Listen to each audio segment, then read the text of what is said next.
Nos quadrinhos, muitos personagens bebem diretamente do arquétipo do Superman, uns como paródias e outros de uma forma mais séria.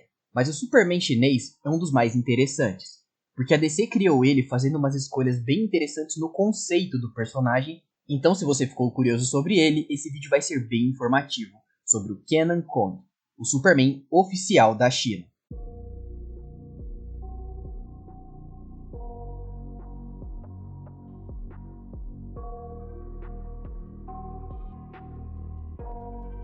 Suave, aqui quem fala é o Vinícius e sejam todos muito bem-vindos ao Space Fiction.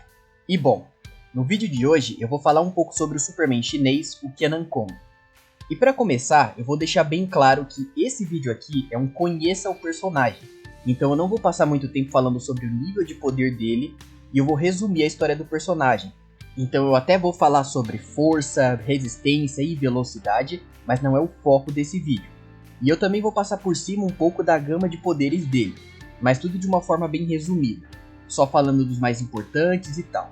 Então antes de começar, já vai deixando o seu like se você curte esse tipo de vídeo, apresentando um personagem das HQs pra vocês, e se você já conhece o Kenan, só comenta aí que outro tipo de vídeo vocês querem ver com ele. Pode ser batalha, pode ser ele aparecendo em listas, e se for bastante comentado eu vou fazer, beleza? Independente do que seja. Mas enfim, bora lá, começando pela história dele. Durante os Novos 52, na HQ Últimos Dias do Superman, o Clark Kent que nós acompanhamos durante esse período deu seu último suspiro. Mas algo sobrou dele, a energia. O governo chinês então conseguiu as informações suficientes e logo começou a realizar experimentos científicos tentando criar o seu próprio Superman. Até que Kenan Kong apareceu. Nele, os experimentos foram um sucesso e aos poucos ele foi desenvolvendo e despertando os poderes iguais aos de outros kryptonianos, mas com uma coisa diferente. Ao invés dele manifestar todos os poderes de uma vez, os poderes dele são utilizados através do Ki, forçando com que o Kenan esteja concentrado e controlando cada poder de forma individual. Graças a isso, ele precisou ser treinado pelo I-Ching, um especialista em manipulação e controle de Ki, que ajudou ele a melhorar o uso das suas habilidades, ao mesmo tempo em que o Kenan entrava para a Liga da Justiça da China, que era um outro órgão do governo chinês em resposta à Liga da Justiça original. O tempo passou e não demorou muito até que o Kenan conhecesse o Superman original, e isso aconteceu durante o arco Multiplicidade. E dali em diante, ele começou a recorrentemente fazer parte da Superfamília, até recentemente, onde nas HQs mais atuais, ele vive nos Estados Unidos junto de toda a família do Superman, e ele é bem amigo do Superboy, o Connor Kent.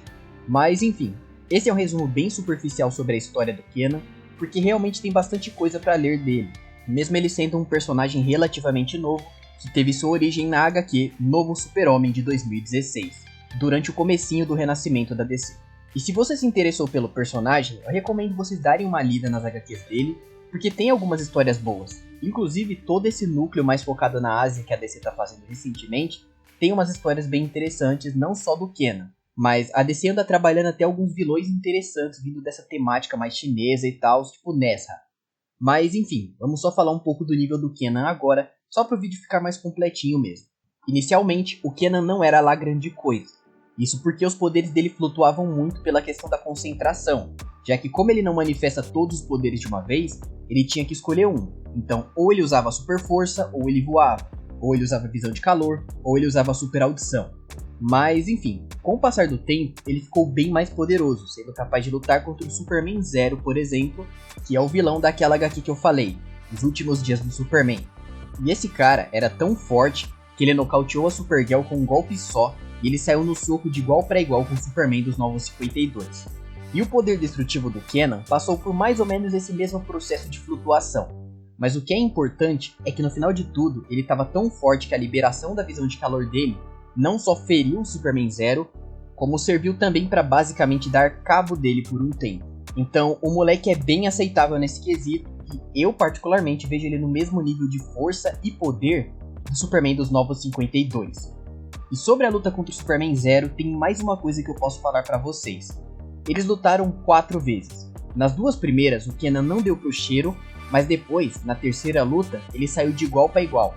E na 4ª não só ele tancou todos os ataques do Zero infectado pelo vírus do Apocalipse, que deixa ele ainda mais forte, como no final ele ainda deitou o Zero no soco, mesmo com esse power-up do vírus. E enfim, o Kenan ainda tem um feito que é maior do que esse, mas pelo menos por enquanto é algo bem isolado e foge muito de todos os outros feitos do moleque. E aqui eu tô falando disso. Sim, o Kenan tomou uma rajada de antimatéria do anti-monitor e tá vivaço. E na real é simplesmente bizarro, enquanto quase todo herói da DC que toma uma dessas cai, os Supermans costumam tancar. Mas enfim, isso é mais uma das muitas curiosidades mostrando que ninguém tanca mais do que o Superman da equipe, não importa quem seja esse Superman. E no caso do Kenan é isso, é como eu disse, é um negócio bem isolado e ele não fez nada nem próximo disso além desse feito, então eu não considero, mas o feito existe. Mas antes, bom, eu tô ligado que vocês curtem esse tipo de conteúdo nerd e tal, até porque vocês não caíram nesse canal por nada. Então, sejamos sinceros, você gosta desse tipo de vídeo, então se você ainda não for inscrito, se inscreve aí, porque toda semana eu posto um vídeo sobre algum assunto nerdístico, tipo análise de nível de poder, batalha de personagem, conto como foram histórias ou lutas oficiais sobre alguns personagens e tal. Trago vídeos informativos e coisas do tipo. Enfim, eu falo sobre HQs, animes, jogos e tudo mais. Então se você acompanhar o canal vai ter um vídeo desse toda semana. Então seja bem-vindo e é isso. Agora falando um pouco sobre a velocidade, em questões de feitos ele fica devendo, porque o maior feito concreto dele é correr com a Avery, que é uma velocista da China, e nessa corrida eles passaram por vários locais do país. Mas o Kenan tem um nível de velocidade mediano dentro da super família, então ele é mais rápido do que a luz em uma escala relativamente considerável. E para quem está se perguntando quanto, bom, não é incomum kryptonianos atravessarem distâncias galácticas em curtos períodos de tempo. O John Kent já fez isso, a Kara já fez isso e o Clark faz isso toda hora. Então dá pra dizer bem de boa que o Kenan tem uma velocidade na faixa dos bilhões a trilhões e talvez até quadrilhões de vezes a velocidade da luz, porque isso é, cara, um nível médio dentro de pesos pesados da DC de uma forma geral. E eu digo isso porque até figurantes da Tropa dos Lanternas, de qualquer uma delas, tem feitos nessa escala. Então eu acho justo considerar que o Kenan pode fazer algo assim, sem ser algo absurdo, porque como eu disse, isso é tipo de feito mediano dentro dos pesos pesados da DC. E sobre os poderes do Super da China, bom, ele tem como principal poder a manipulação de Ki, porque ele absorve energia solar e derivados e tals, mas a partir disso que ele consegue manifestar os poderes kryptonianos, porque ele usa o Ki para manifestar a visão de calor, a raio-x, super audição, sopro congelante, intangibilidade e por aí vai. Todo o poder mais secundário da espécie, o Kenan poderia usar também. Uns ele ainda não mostrou, mas é mais porque ele ainda tá treinando. O moleque tem tempo para aprender e dominar esses poderes ainda. Mas então, cara, você conhecia o Kenan? Comenta aí. Porque por hoje eu não tenho mais a acrescentar. Valeu pra geral que se inscreveu ou deixou o like, porque isso ajuda muito no canal. Então, de verdade, mano, valeu. Mas enfim, por hoje é só. Eu espero que vocês tenham gostado. Até a próxima e falou!